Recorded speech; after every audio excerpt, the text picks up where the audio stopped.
are doing state testing twice this year. We're testing this fall and then again in the spring.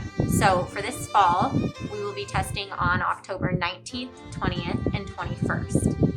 The 19th and the 20th are going to be, first day is going to be ELA SBA, the longest of the three.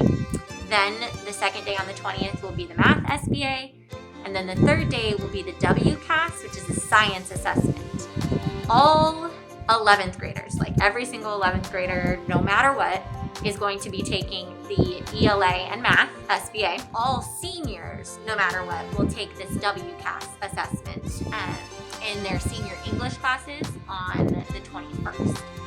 So those first 2 days of testing, the 19th and 20th, those are kind of the odd days. So we're doing a modified bell schedule where we're going to have testing in the morning and then periods 1, 2, and 3 on Tuesday and 4, 5, and 6 on Wednesday. All 11th graders are taking both of those, but some 12th graders have been asked to take the Math and or the ELA SBA. At this point, most of those 12th graders should have been contacted. I sent out an email yesterday afternoon, and then there are these little green slips that I handed out to teachers to give you that kind of said which test you might be taking and a little brief information about why seniors in the class of 2022 would have had the opportunity to take the SBA right when school shut down in spring of 2020. So that, like, spring of their sophomore year, they would have had the opportunity to take the Math and ELA SBA. And one of the, biggest things that the SBA does for you is it helps you meet what's called your Graduation Pathway requirement. Most students, prior to, this class of 2022, most students were just meeting that Graduation Pathway requirement and never thinking a thing of it.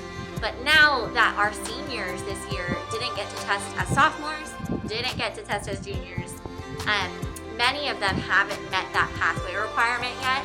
And even though there's a myriad of different ways to meet it, the SBA is still one of the most simple ways to meet it. So if students hadn't met that graduation pathway yet, they were flagged as a student who should sit and take the SBA.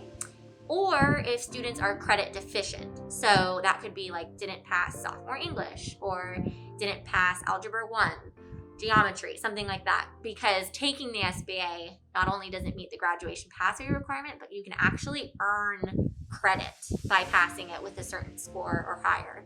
So you can get back your English 9 credit or your English 10 credit just by passing the SBA. If you don't have an alternate way of showing up to school, like your own ride or your own car or something, or walking, you can show up on time as well, and there'll be some supervision for you while other students are testing.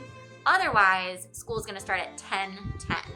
That's when all the testing will be done on the 19th and 20th. So if you're not testing, you could show up at 10:10 instead of 8:15 on those days. Makeup testing is going to be after school. So after school the following week, I'll have some opportunities to make up the test. And then running start students are going to be testing kind of after that. So they'll be contacted.